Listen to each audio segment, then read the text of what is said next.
फकीर आदमी है, झोला लेके चल पड़ेंगे जी। लेकिन पूरी दुनिया में आपने ऐसा कोई फकीर देखा है जो 1,40,000 का चश्मा लगाता हो, खुद घूमते हैं 12 करोड़ की मर्सिडीज में, मतलब भिक्षा मांगकर यहाँ पर फॉरेन टूर भी कर लिए और डिजिटल कैमरा भी खरीद लिया डिजिटल कैमरा के रिलीज होने से पहले। और नरेंद्र मोदी अपने आप को गरीब ही नहीं, बहुत गरीब परिवार का बताते हैं। मित्रों, मैं बचपन में रेल के डिब्बे में चाय बेचता था। वाह, क्या फकीरी है। वो भगवान है हमारे, हम उनकी पूजा करते हैं। सच तो ये है दोस्तों कि ये लोग हमारे हिंदू धर्म को ही तोड़ने मरोड़ने लग गए अपने नफरतखोर एजेंडा को फैलाने के लिए। साथियों, मैं एक ऐसा वीडियो लेकर आया हूं जिससे आप जरूर उस वीडियो को देखकर आपका पहले से ब्रेन वॉश नए में आ जाएगा।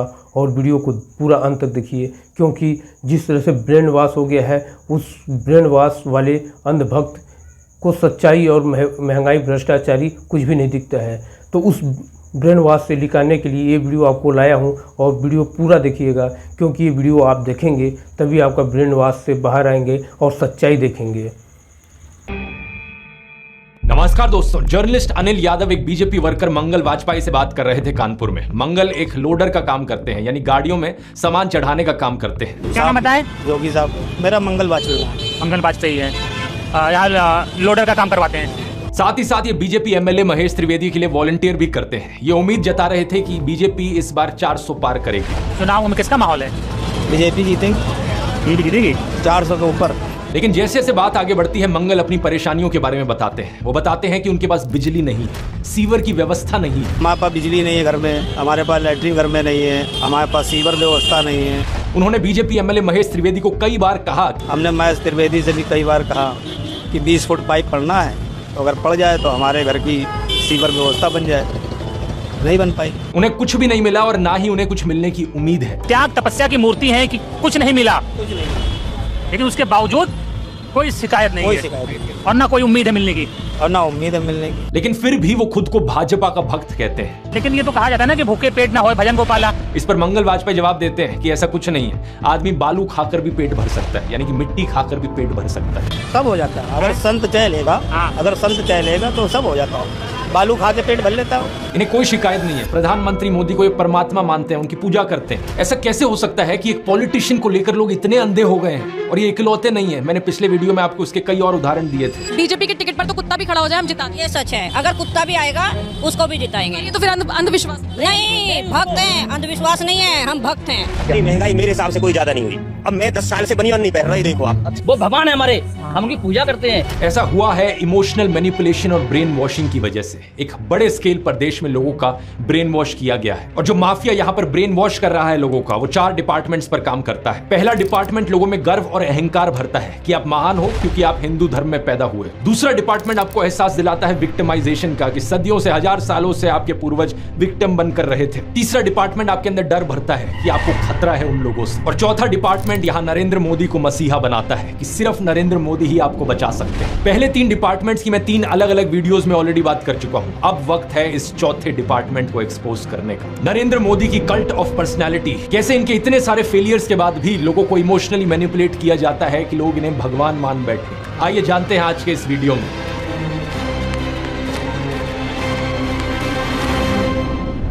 जून 2013 की बात है दोस्तों। राइटर नीलांजन मुखोपाध्याय ने एक किताब लिखी नरेंद्र मोदी के ऊपर। ये एक बायोग्राफी थी। इस किताब में लिखा गया कि कैसे नरेंद्र मोदी जब 6 साल के थे, वडनगर रेलवे स्टेशन पर गुजरात में वो चाय बेचा करते थे। ये चाय बेचने वाला किस्सा तभी से लेकर नरेंद्र मोदी की संघर्ष की कहानी का ये एक मेजर टॉकिंग पॉइंट रहा है। 2015 में जब टाइम मैगजीन ने प्रधानमंत्री मोदी का इंटरव्यू लिया तो उन्होंने बताया कि कैसे वो एक बहुत गरीब परिवार से आते थे, कैसे बचपन में वो चाय बेचा करते थे रेलवे स्टेशन पर। इनकी एग्जैक्ट लाइनें सुनिए। मैं पॉवर्टी में पैदा हुआ हूँ, बचपन में मेरा पूरा बचपन पॉवर्टी में बीता है। मेरे लिए पॉवर्टी एक तरीके की पहली इंस्पिरेशन थी मेरी जिंदगी में। लेकिन कितनी सच्चाई है इन बातों में? बहुत से लोगों ने टाइम टू टाइम सवाल उठाए हैं, जैसे कि नरेंद्र मोदी के बचपन की ये फोटो देखिए। वे 1950 यानी 1950 में पैदा हुए थे। क्या उस समय किसी गरीब परिवार में पैदा हुए बच्चे के पास ऐसे कपड़े होंगे? जरा खुद ही सोचकर देखिए। सूट तक पहन रखे हैं इन्होंने अपनी बचपन की फोटोज में। मैं खुद 1994 में एक मिडिल क्लास फैमिली में पैदा हुआ हूं, लेकिन मेरी तो बचपन की ऐसी कोई फोटो नहीं मिलेगी आपको जिसमें मैंने कोई सूट पहन रखा। और नरेंद्र मोदी अपने आप को गरीब ही नहीं, बहुत गरीब परिवार का बताते हैं। इंडिया टुडे ने इनकी पुराने घर की एक फोटो पब्लिश करी थी स्क्रीन पर देखिए। बहुत बड़ा घर नहीं है, लेकिन क्या आपको ये 1950s के किसी बहुत गरीब परिवार का घर दिखता है? परिवार में नरेंद्र मोदी के 5 भाई और 1 बहन है। 2 साल पहले नरेंद्र मोदी के छोटे भाई प्रहलाद मोदी ने कहा था कि उन 5 भाइयों में से जिसका नंबर लगता था वो मदद करने चले जाता था। उनके पिता ने पूरी जिंदगी चाय बेची, उन 5 भाइयों और 1 बहन को बड़ा किया। इसलिए नरेंद्र मोदी को चाय बेचने वाले का बेटा कहना चाहिए। ये पत्रकारों की गलती है। सब भाइयों ने चाय बेची है, मेरे पिता ने पूरी जिंदगी चाय बेची, पूरी जिंदगी। इसीलिए कहा जाए तो चाय बेचने वाले का बेटा कहना चाहिए, चाय बेचने वाला नहीं कहना चाहिए। ये पत्रकारों की गलती है। 2014 में कांग्रेस नेता अहमद पटेल ने कहा था कि नरेंद्र मोदी कभी चाय वाला नहीं थे, बल्कि वो एक कैंटीन ठेकेदार थे। अब कांग्रेस की बात पर कितना यकीन किया जाए नहीं किया जाए, लेकिन 2021 में बीजेपी ने भी ये कैंटीन वाली चीज अनइंटेंशनली एक्नॉलेज करी थी। रेलवेज मिनिस्टर अश्विनी वैष्णव ने इंस्ट्रक्ट किया ऑफिशियल्स को कि वो वडनगर रेलवे स्टेशन पर एक कैंटीन को ब्यूटीफाई करें। इंडिया टुडे के आर्टिकल में यह क्लियरली लिखा हुआ है और इसके नीचे एक फोटो भी लगी है इस टी स्टॉल / कैंटीन की, जो नरेंद्र मोदी के पिता चलाया करते थे। हाल ही में लिखे गए CNN के इस आर्टिकल को देखिए। नीलांजन मुखोपाध्याय खुद कहते हैं कि मोदी की जो पॉवर्टी की कहानी है वो ग्रॉसली एग्जैजरेटेड है, यानी कि बहुत बढ़ा चढ़ा कर लोगों को बताई गई है। इतना ही नहीं, एक दूसरे आर्टिकल में नीलांजन बताते हैं कि नरेंद्र मोदी के पिता के पास इतने पैसे थे कि वो मोदी और उनके भाइयों को स्कूल भेज पाए। और स्कूल जाने का मतलब था कि वो कहीं और फुल टाइम काम नहीं कर सकते थे, बस वो स्कूल के बाद अपने पिता का हाथ बटाया करते थे। ये सब सुनकर एक बहुत बड़ा सवाल आपके मन में आएगा कि ऐसी कहानियों को क्यों बढ़ा चढ़ा कर हमें बताया जाता है। नीलांजन कहते हैं ऐसा इसलिए किया जाता है ताकि इंडियन पब्लिक को एक आइडिया बेचा जा सके। मित्रों, मैं बचपन में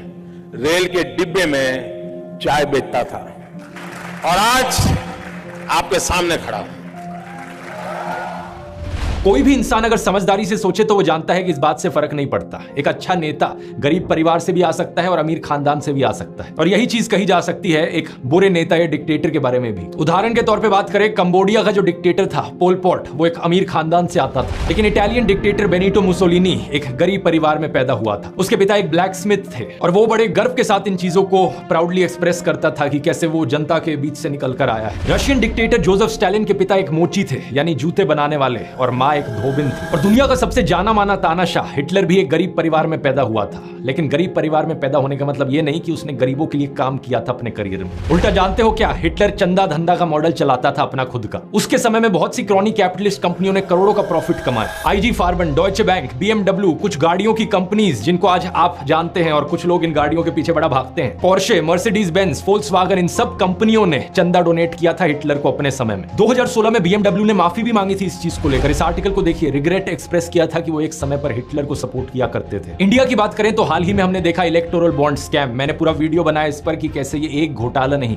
बल्कि घोटालों का भंडार था। बहुत सी कंपनियों को इससे फायदा हुआ और आम जनता को नुकसान। पिछले 10 सालों में प्रधानमंत्री मोदी के मित्र जैसे कि गौतम अडानी भरपूर तरीके से अमीर बनते रहे और देश के 80 करोड़ गरीब लोगों को 5 किलो मुफ्त अनाज लेने पर मजबूर कर दिया गया। बेरोजगारी और महंगाई ने गरीब लोगों की कमर तोड़कर रख दी है आज के दिन। अब तो ऐसी सिचुएशन आ चुकी है कि नरेंद्र मोदी खुद को गरीब परिवार का बताते हुए जिन राहुल गांधी को एलीट वर्क का प्रोजेक्ट करते थे, युवराज कहते थे, आज वही राहुल गांधी खुल्लम खुल्ला गरीबों को कह रहे हैं कि वो गरीबों के हैं और नरेंद्र मोदी अडानी अंबानी जैसे अमीर सेठों के हैं। अडानी को बिना मजदूरी बिना कुछ लाखों करोड़ रुपए देते हैं तो कहते देखो देखो देखो विकास हो रहा है। हमने मनरेगा किया, मजदूरी के लिए पैसा दे रहे हैं और कहते हैं गरीबों की आदत बिगाड़ रहे हैं। मैं आपका हूं, वो उनके हैं। राहुल गांधी कह रहे हैं कि जितना रुपया नरेंद्र मोदी ने अडानी को दिया है उतना रुपया वो देश के गरीब लोगों को देंगे। और मैं देश को फिर से दोहरा के कह रहा हूँ, जितना पैसा नरेंद्र मोदी जी ने इनको दिया है ना, उतना ही पैसा हम हिंदुस्तान के गरीब लोगों को देने जा रहे हैं। महालक्ष्मी योजना, पहली नौकरी पक्की योजना, इन योजनाओं के माध्यम से करोड़ों लाखपति बनाएंगे। इन्होंने 22 अरबपति बनाए, हम करोड़ों लाखपति। प्रधानमंत्री मोदी इसका ज्यादा जवाब दे नहीं पाए। उल्टा उन्होंने कोशिश करी थी ये कहने की कि अडानी अंबानी एक्चुअली में कांग्रेस के साथ मिले हुए हैं। रायत शाहजादे घोषित करें इस चुनाव में ये अंबानी अडानी से कितना माल उठाया है। मार्च में आई इस रिपोर्ट को देखिए, भारत में इनकम इनइक्वालिटी 100 साल में सबसे ज्यादा हो गई है। इतनी बुरी हालत अंग्रेजों के जमाने में भी नहीं होती थी। ऐसे में अगर राहुल गांधी ने संकल्प लिया कि अगले 5 सालों में वो सभी 22 करोड़ गरीब लोगों को गरीबी से निकाल देंगे तो इसमें क्या गलत किया। लेकिन पीएम मोदी इस बात पर भी तंज कसने लगे। उनके पास खुद कोई अपना विजन नहीं है। 80 करोड़ लोगों के हाथ में कटोरा पकड़ा दिया और अगले 5 सालों के लिए यही 5 किलो अनाज वाली स्कीम एक्सटेंड कर दी। ना रोजगार का कोई प्लान बताया है, ना महंगाई कंट्रोल कैसे होगी ये बताया, ना गरीबी कैसे हटेगी ये बताया। और जब राहुल गांधी ने सबके लिए रोजगार की बात करी तो प्रधानमंत्री मोदी उनका मजाक उड़ाने लग गए। कांग्रेस के शाहजादे ने अभी घोषणा की, आप भी सुनकर के हंसोगे। सुनाऊं? जोरों से हंसना पड़ेगा आपको। और आपको ये भी मालूम कि ये टेम्पो में पैसा देते हैं, क्या ये आपका पर्सनल एक्सपीरियंस है क्या? फरवरी 2020 में गुजरात में नमस्ते ट्रंप इवेंट हुआ था, तो गरीबों को छुपाने के लिए एक 1600 फुट लंबी दीवार बनाई गई थी। जरा खुद सोचकर देखो, 1995 से लेकर 2020 25 साल से गुजरात में बीजेपी की सरकार थी, जिनमें से 3 बार तो खुद नरेंद्र मोदी ही चीफ मिनिस्टर थे। लेकिन इनसे गरीबी नहीं हटाई गई, उल्टा ये गरीबों को छुपाने लग गए। G20 समिट के समय दिल्ली में भी यही हुआ था। कुछ बस्तियों को हरे पर्दे के पीछे ढक दिया गया था, यानी कि इन गरीब लोगों की मूवमेंट को भी रिस्ट्रिक्ट कर दी। इसी के तहत ये पूरी दुकानें यहाँ से ढक दी गई हैं। जो थोड़ा झुग्गी टाइप घर थे उनको भी ढक दिया गया है यहाँ पर। सोचिए कि ये कितना डीह्यूमनाइजिंग है। कोई आपसे कहे कि तुम अच्छे नहीं लग रहे हो, तुम तो एक दाग धब्बा हो। वो गोरे सेठ आ रहे हैं हमारे देश में घूमने, तुम्हें एक पर्दे के पीछे छुपा दिया जाएगा। कैसा लगेगा आपको ये सुनकर? उन गरीबों की सोचो, उन्हें कैसा लगा होगा। सीधा कहते हैं कि यहाँ से जाओ, उस गरीब को तो भगा सकते हो, उस अमीर को भगा के देखो ना। तो इन सब चीजों के चलते नरेंद्र मोदी की ये जो गरीब परिवार वाली ब्रांडिंग थी, अब ये लगभग खत्म हो चुकी है। लेकिन उनकी कल्ट ऑफ पर्सनैलिटी का ये केवल एक हिस्सा है। दूसरा हिस्सा यहाँ पर आता है उनके परिवार को लेकर। व्हाट्सएप पर और गोदी मीडिया के जरिए आपको बार बार बताया जाता है कि नरेंद्र मोदी इतने महान हैं क्योंकि उन्होंने देश के लिए अपने परिवार को छोड़ दिया, अपनी पत्नी को छोड़ दिया। देखो, वैसे ये एक पर्सनल मामला है, किसी पति पत्नी की आपस में ना बने, ये कोई बड़ी चीज नहीं है, बहुत से लोगों के साथ ऐसा होता है। लेकिन यही लोग खुद इस पर्सनल बात को बीच में लाते हैं, इसे अचीवमेंट के तौर पर दिखाने के लिए। देश के लिए पत्नी को छोड़ दिया, कुछ सेंस है इस बात का? पूर्व प्रधानमंत्री लाल बहादुर शास्त्री जी ने तो अपनी पत्नी को नहीं छोड़ा, तो क्या वो देश के लिए काम नहीं कर पाए? महात्मा ज्योतिबा फूले की पत्नी सावित्रीबाई फूले के बारे में तो सब जानते हैं, क्या उन्होंने देश के लिए महान काम नहीं किया? आपने अगर रामलीला देखी है तो उसमें भी देखा होगा कि कैसे सीता जी ने भी भगवान राम का साथ दिया वनवास में, और राम ने उन्हें बचाने के लिए क्या क्या नहीं किया।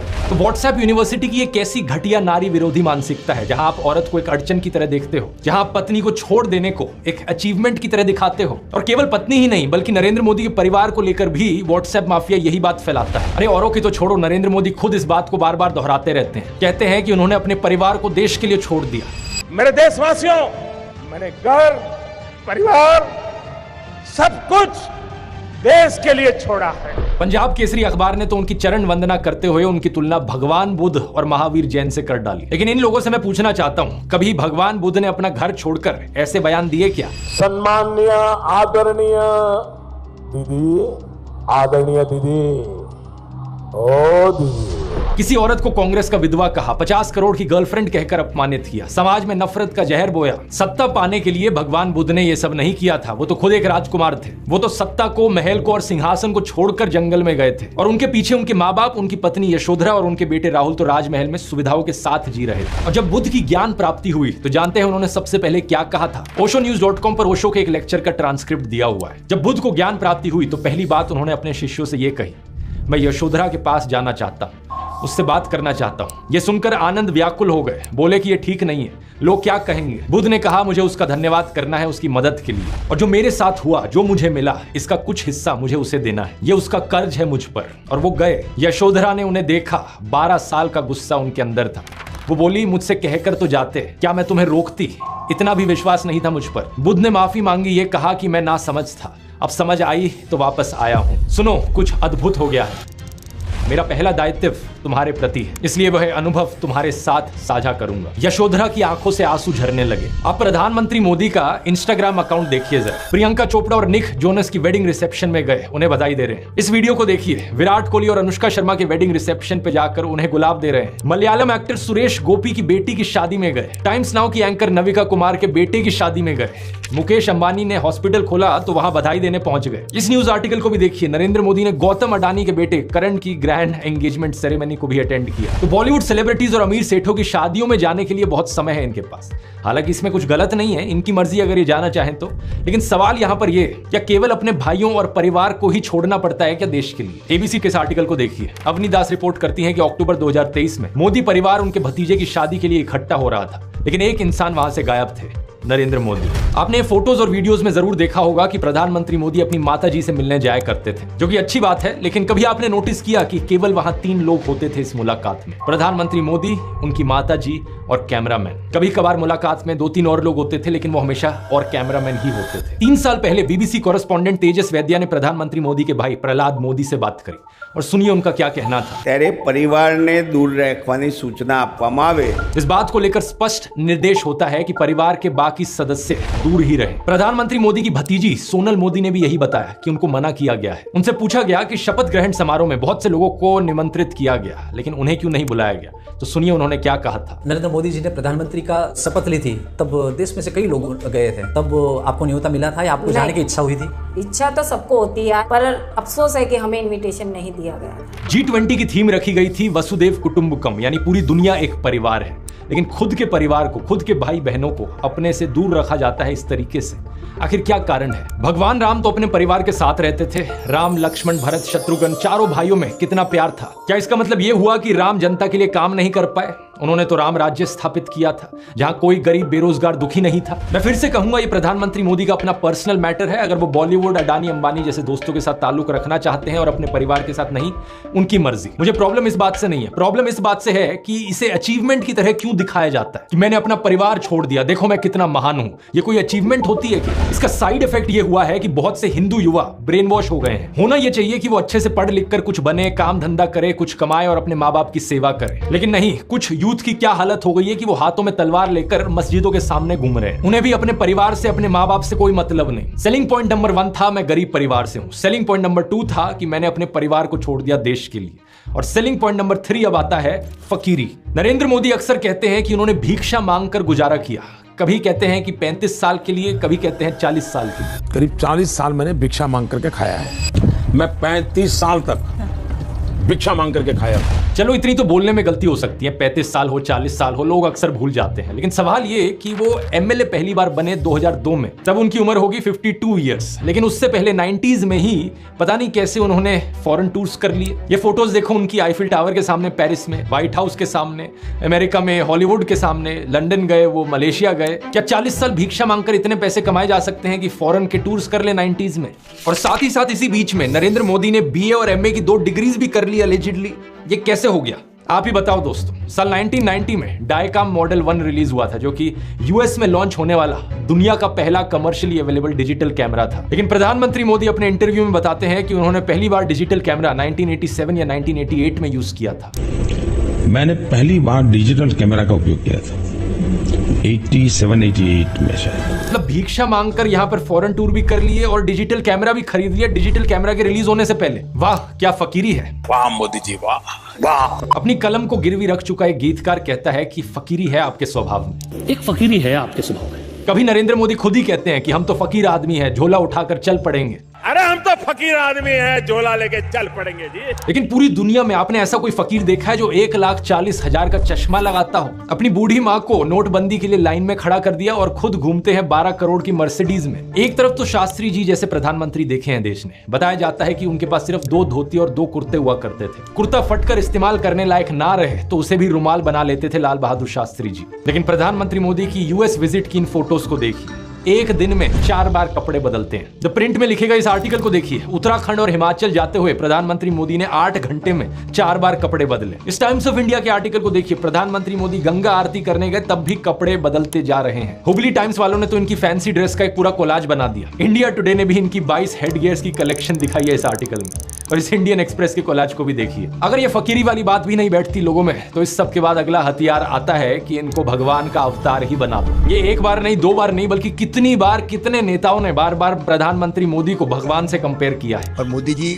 भारत में भगवान का वरदान बन के आए हैं। भगवान नहीं, मनुष्य के रूप में नरेंद्र मोदी जी के रूप में अवतार लिया। हमारे माननीय प्रधानमंत्री जो खुद भगवान स्वरूप है, मोदी जी के रूप में श्री रामचंद्र ने जन्म लिया है। मोदी जी है ना, साक्षात भगवान महाकाल जी का अवतार है। मोदी राम और अमित शाह कृष्ण। अरे कुछ लोग तो मंदिर भी बनाने लग गए। पुणे में एक बीजेपी वर्कर ने नरेंद्र मोदी के लिए मंदिर बना दिया, गुजरात में इनका एक मंदिर बना, तमिलनाडु में इनके लिए एक मंदिर बना। क्या मजाक चल रहा है? ये इकलौते नेता नहीं है जिन्हें भगवान से कंपेयर किया जाता है। एक समय पर एडोल्फ हिटलर को भी जीसस से कंपेयर किया जाता था। राजनीति में हिटलर की एंट्री की तुलना की जाती थी जीसस के रिजरेक्शन से। लेकिन उस समय यह सवाल उठा कि ये बात जमेगी कैसे? जीसस तो शांति की मूर्त थे, सूली पर भी चढ़ाया गया उन्हें, तब भी उनके दिल में कोई नफरत नहीं थी। बोले कि हे भगवान उन्हें माफ करना। जबकि हिटलर तो नफरत का सौदागर था, तो कैसे जीसस का इस्तेमाल किया जाए नफरत फैलाने के लिए और हिटलर को उससे भी कंपेयर किया जाए? इसके लिए हिटलर और नाजी लोगों ने बाइबल को ही बदल डाला। मजाक नहीं कर रहा, ओल्ड टेस्टामेंट जो थी बाइबल की, उसे ही हटा दिया गया उनके समय में। जीसस को इस तरीके से चित्रित किया गया कि वो ऐसा लगे कि वो यहूदियों के खिलाफ लड़ने वाले एक फाइटर हो। सिमिलरली बीजेपी के लोग बार बार नरेंद्र मोदी को भगवान का अवतार करके पुकारते हैं। लेकिन यहां भी दिक्कत वही आ जाती है कि नरेंद्र मोदी तो नफरत फैलाते हैं, लेकिन श्री राम की सूरत में दिखती है विनम्रता, सौम्यता,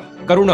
राजा रवि वर्मा की इस आइकॉनिक पेंटिंग को देखिए, राम दरबार, जो कि हमारे देश के करोड़ों घरों में लगी हुई है। इस प्रॉब्लम का समाधान ढूंढने के लिए इनके लोगों ने राम की सूरत बदलनी शुरू कर दी। पिछले कुछ सालों में आपने देखा होगा ये एंग्री हनुमान और एंग्री राम की आइकॉनोग्राफी, गाड़ियों के पीछे इसे लगाया जाता है, ये दर्शाने के लिए कि ये है असली में भगवान राम। चरित्र ही बदल दो भगवान का। रामायण में मुसलमानों का कोई जिक्र नहीं है, लेकिन इन लोगों ने रामायण को भी तोड़ मरोड़ दिया अपने नफरतखोर एजेंडा के लिए। 2016 में एक बीजेपी एमपी ने कहा कि मुसलमान तो रावण के डिसेंडेंट्स हैं। व्हाट्सएप माफिया वालों ने हमारे हिंदू स्क्रिप्चर्स में एक झूठा कोट इंसर्ट कर दिया, धर्म हिंसा तथैवच, जो चीज किसी वेद पुराण में नहीं थी, किसी रामायण महाभारत में नहीं थी। इन्होंने जबरदस्ती अपना नफरतखोर एजेंडा बीच में घुसा दिया उसके। धर्म हिंसा तथैवच, आपको जान करके आनंद होगा कि ये किसी भी ग्रंथ में कहीं पर भी नहीं लिखा हुआ है, और इससे आपके रोंगटे भी खड़े हो जाने चाहिए कि ये कौन सी सेंट्रलाइज्ड कॉन्स्पिरेसी यूनिट है जो इतनी बड़ी बड़ी साजिशें करती है कि जो बात धर्म ग्रंथ में लिखी भी नहीं हुई है उसको संस्कृत में लिख करके उसको चारों तरफ व्हाट्सएप से और दूसरे जरियों से फैला देती है। सच तो यह है दोस्तों कि ये लोग हमारे हिंदू धर्म को ही तोड़ने मरोड़ने लग गए अपने नफरतखोर एजेंडा को फैलाने के लिए। लेकिन अब बहुत से हिंदुओं को इनका एजेंडा समझ में आ गया है। इस तरीके का हमारे धर्म के साथ खिलवाड़ करना लोगों को अच्छा नहीं लग रहा है, इसलिए ये कार्ड भी अब फेल होता जा रहा है। तो इन बीजेपी वालों ने क्या सोचा कि अवतार से एक लेवल नीचे इन्हें सर्वगुण संपन्न शक्तिमान दिखाया जाए। वाह क्या सीन है, वाह क्या सीन है। लेकिन किसी को यहां शक्तिमान बनाने का सबसे आसान तरीका है कि दूसरी साइड वाले की इमेज नीचे गिराओ। इसलिए इनके आईटी सेल ने राहुल गांधी को पप्पू बना दिया। व्हाट्सएप पर इनकी आधी अधूरी क्लिप्स तोड़ मरोड़ के दिखाई जाने लगी कि जैसे राहुल गांधी में तो कोई समझ ही नहीं है, वो तो बिल्कुल बेवकूफ इंसान है। लेकिन सच्चाई यह है कि पिछले 10 साल में पीएम मोदी ने एक भी प्रेस कॉन्फ्रेंस नहीं करी, कोई अनस्क्रिप्टेड इंटरव्यू नहीं किया, जबकि राहुल गांधी ने दिल्ली यूनिवर्सिटी से लेकर हार्वर्ड यूनिवर्सिटी तक लेक्चर दिए हैं, लोगों से ढेर सारी हर साल 2 साल अनस्क्रिप्टेड इंटरैक्शंस की हैं। ये बात सही है कि उनकी कुछ फनी क्लिप्स जरूर हैं जहां उनके मुंह से कुछ उलट पुलट निकल गया। This morning I got up at night. लेकिन ऐसी क्लिप्स तो नरेंद्र मोदी की भी बहुत है। तीसरा कहा था विमेन डेवलपमेंट की मैंने बात कही थी, मैं कब हो गया ये? नरेंद्र मोदी वही हैं जो नाले से निकलने वाली गैस से चाय बनाने की बात करते हैं। कहते हैं कि पसीने से मुंह पोंछ लेता था तो ग्लो आ जाती थी। कभी ये क्लाइमेट चेंज को डिनाई करते हैं कि गर्मी नहीं बढ़ रही बल्कि हमारी गर्मी सहने की शक्ति कम हो रही है, तो कभी ये बादलों से रेडार का सिग्नल रोकने की बात करते हैं। लेकिन मैंने कहा इतने क्लाउड है, बारिश हो रही है, तो एक बेनिफिट है कि हम राडार से बच सकते हैं। एक तो जानते नहीं है, ऊपर से अहंकार इतना कि अपने अज्ञान का भी एहसास नहीं। एक दफा मोदी दूसरे देश में गए थे, वहां भारत का राष्ट्रीय गान चल रहा था और ये बीच में ही चलने लगे। ऐसी गलती किसी से भी हो सकती है, लेकिन बात मैं यहां पर यह बताना चाह रहा हूं कि प्रधानमंत्री मोदी की भी फनी क्लिप्स बहुत सारी हैं। दूसरों को पप्पू बोलने से पहले अपनी क्लिप्स पर नजर डाल लो। पप्पू को हारने का डर लग रहा है, पप्पू को नहीं बनाएंगे। और अभी तो एक बहुत बेहतरीन मौका मिला है। हमारे फॉर्मर सुप्रीम कोर्ट के जजेस ने राहुल गांधी और नरेंद्र मोदी दोनों को एक 1-on-1 डिबेट के लिए इनवाइट किया है। राहुल गांधी तो इस इनविटेशन को ऑलरेडी एक्सेप्ट कर चुके हैं, लेकिन नरेंद्र मोदी अभी भी चुप है। अगर ऐसा होता है तो जनता के लिए भी एक बड़ा सीधा मौका होगा देखने का कि नरेंद्र मोदी और राहुल गांधी में से कौन ज्यादा समझदार है, कौन ज्यादा इंटेलिजेंट है और कौन ज्यादा केपेबल लीडर है देश के लिए। लेकिन नरेंद्र मोदी अगर इस डिबेट से भागते हैं और जवाब ही नहीं देते तो समझ जाना कौन यहां पर बेहतर है। इस कल्ट ऑफ पर्सनैलिटी में प्रधानमंत्री मोदी का सबसे बड़ा कार्ड है सब जगह फोटो चिपकाओ। बचपन में मैं सोचता था कि ये कोका कोला जैसी ड्रिंक्स की एड्स क्यों आती हैं टीवी पर, हर कोई तो जानता है कि कोका कोला क्या है। बाद में मुझे समझ आया कि out of site is out of mind, यानी नजर से बाहर तो दिमाग से बाहर। और इसकी उल्टी एक टैक्टिक है, जितना नजर में रहोगे उतना लोगों के दिमाग में घुसोगे। अखबार पर नरेंद्र मोदी, रेडियो पर नरेंद्र मोदी, टीवी चैनलों पर नरेंद्र मोदी, फेसबुक पर नरेंद्र मोदी, पेट्रोल पंप की होर्डिंग्स पर नरेंद्र मोदी, सड़क पर पोस्टर छपे हैं, गूगल एड्स पे करोड़ों खर्च करके अपना चेहरा दिखा रखा है, हर एक सरकारी स्कीम के इश्तिहार पे। अरे ये सब तो छोड़ो, कोविड वैक्सीन के सर्टिफिकेट पे भी नरेंद्र मोदी। सेल्फी पॉइंट्स तक बना डाले इन्होंने जगह जगह। 2022 की इस रिपोर्ट को देखिए। आईएनबी मिनिस्ट्री ने बताया कि सरकार ने 8 सालों में 6,400 करोड़ से ज्यादा रुपए खर्च किया एडवर्टाइजमेंट्स पर। हर रोज का 71 लाख रुपए तो अखबारों में ऐड देने में लगा दिया। और ये सब तो सरकारी पैसे से चलने वाली एड्स थी। इसके अलावा जो पार्टी फंड से चलने वाली एड है वो अलग, और गोदी मीडिया के एंकर जो दिन रात चाटुकारिता करते हैं वो अलग। हर जगह नरेंद्र मोदी। एक गायक थे जिम मॉरिसन, उन्होंने कहा था कि जो मीडिया को कंट्रोल करता है वो दिमाग को कंट्रोल करता है। लेकिन एक और सिंगर थे बॉब मार्ले, उन्होंने कहा था कि हर वक्त हर किसी को बेवकूफ नहीं बनाया जा सकता। और अब यही हो रहा है कि हर तरफ मोदी का चेहरा देखकर लोग उकता गए हैं। और ये जो वॉर रुकवाने वाली कहानियां हैं, इन पर पूछा जा रहा है कि इतनी ही वॉर रुकवाने वाले हो तो मणिपुर की हिंसा क्यों नहीं रुकवा देते। इलेक्ट्रॉन बॉन्ड का पैसा है, कहीं तो यूज होगा। किसी एक्टर को उठा के बेटी बना देंगे। पापा ने वॉर रुकवा दी, पापा मणिपुर के दंगे क्यों नहीं रुकवाते? लोग पूछ रहे हैं कि भारत में सब चंगासी है तो 2022 में सब रिकॉर्ड तोड़ते हुए 2.25 लाख लोगों ने भारतीय नागरिकता क्यों छोड़ दी? इस मोदी मैजिक के खत्म होने का सबसे बड़ा सबूत यही है कि बीजेपी को दूसरी पार्टियों के उन नेताओं को अपनी पार्टी में लाना पड़ रहा है जिन पर भ्रष्टाचार के एक से बढ़कर एक आरोप लगे।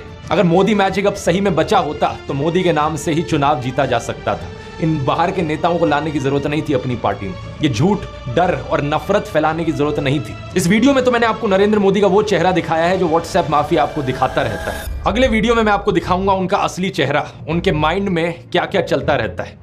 यहां मैं आप लोगों का धन्यवाद करना चाहूंगा क्योंकि आप लोग इतने जज्बे के साथ इनकी इस झूठ और नफरत की फैक्ट्री को तबाह करने में लगे हुए हो। हमारे इस मिशन 100 करोड़ पर लगे रहिए। ये देखकर खुशी होती है कि किसी का कमेंट आता है ये कहते हुए कि आपने एक वीडियो को 850 लोगों के साथ शेयर किया व्हाट्सएप पर। कहीं पता चलता है कि प्रोजेक्टर स्क्रीन पर दिखाकर आप वीडियो चला रहे हो राजस्थान की गलियों से लेकर वेस्ट बंगाल तक। किसी ने टीवी लगा दिया बाहर मुंबई में ताकि लोगों तक सच पहुंचाया जा सके। इसी तरीके से लगे रहो। हमें देश के लोकतंत्र को बचाना है, देश के संविधान को बचाना है। वोट करने जरूर जाना और अपने आसपास के 10 लोगों को कन्विंस करना वोट करने के लिए। वोट करना इस नफरत और झूठ के खिलाफ। मुझे यकीन है कि हम इकट्ठे मिलकर देश को बचा लेंगे। अगर आपने इस ब्रेन वॉशिंग माफिया के चारों डिपार्टमेंट्स के बारे में पहली बार सुना है तो इस वीडियो को जरूर देखिए। यहां पर मैंने शुरुआत से समझाया था पहले डिपार्टमेंट के बारे में। क्लिक करके देख सकते हैं। इनकलाब जिंदाबाद। जय हिंद। जिसको कभी चाय बेचने वाला बताया गया था, 35 साल का भी भिक्षा मांगते हुए बताया गया था, 40 साल का भी भिक्षा मांगते हुए बताया गया था, वो सारी कहानी पूरी झूठ है। और सच्चाई देखने के लिए इस ध्रुव राठी जो ये वीडियो बनाया है, काफ़ी मेहनत के बाद बनाया और पूरी सच्चाई के साथ वीडियो बनाया, इस वीडियो को जरूर देखिएगा। और इसलिए आपको वीडियो देखने के लिए बोल रहा हूँ कि आपको टीवी पर कभी सच्चाई नहीं दिखाई जाती है। आपको टीवी पर वही चीज़ दिखाई जाती है जो स्क्रिप्टेड सर बैठे हैं, उससे बाहर आइए। क्योंकि जिस तरह से ध्रुव राठी ने सरकार की पोल खोली है और उस चाय वाले की पोल खोली है, ये बहुत बड़ी खुलासा है। लेकिन इस वीडियो को देखिए और ब्रेन वॉश से बाहर आइए। अंत तक देखने के बाद आपका ब्रेन वॉश नहीं होता है तो ज़रूर आप गोबर का च्यवनप्राश खाइए और उसको भगवान मानिए। ये वीडियो ज़्यादा से ज़्यादा शेयर कीजिएगा और उम्मीद करता हूँ कि आप उन ब्रेन वॉश से बाहर आ गए होंगे और पूरी सच्चाई देखने के लिए, हर एक सच्चाई देखने के लिए टीवी पर नहीं मिलेगा, यूट्यूब पे मिलेगा, सोशल मीडिया पे मिलेगा, फेसबुक पे मिलेगा, ट्विटर पे मिलेगा। लेकिन जो ध्रुव राठी ने कम समय में और ज़्यादा बातें कही है, उस वीडियो को उनके चैनल को देखने के लिए डिस्क्रिप्शन में मैं उनके चैनल का लिंक डाल देता हूँ और उनके चैनल को सपोर्ट कीजिएगा और मेरे भी चैनल का सपोर्ट कीजिएगा। और पॉजिटिव न्यूज़ देखते होंगे तो ज़रूर रवीश कुमार को फॉलो कीजिएगा, अभिषेक शर्मा को फॉलो कीजिएगा, अजीत तंजीम को फॉलो कीजिएगा। यही सब चीज़ दिखाते हैं, सच्चाई दिखाते हैं। लेकिन टीवी पे ये वीडियो नहीं मिलेगा, ना सच्चाई मिलेगी।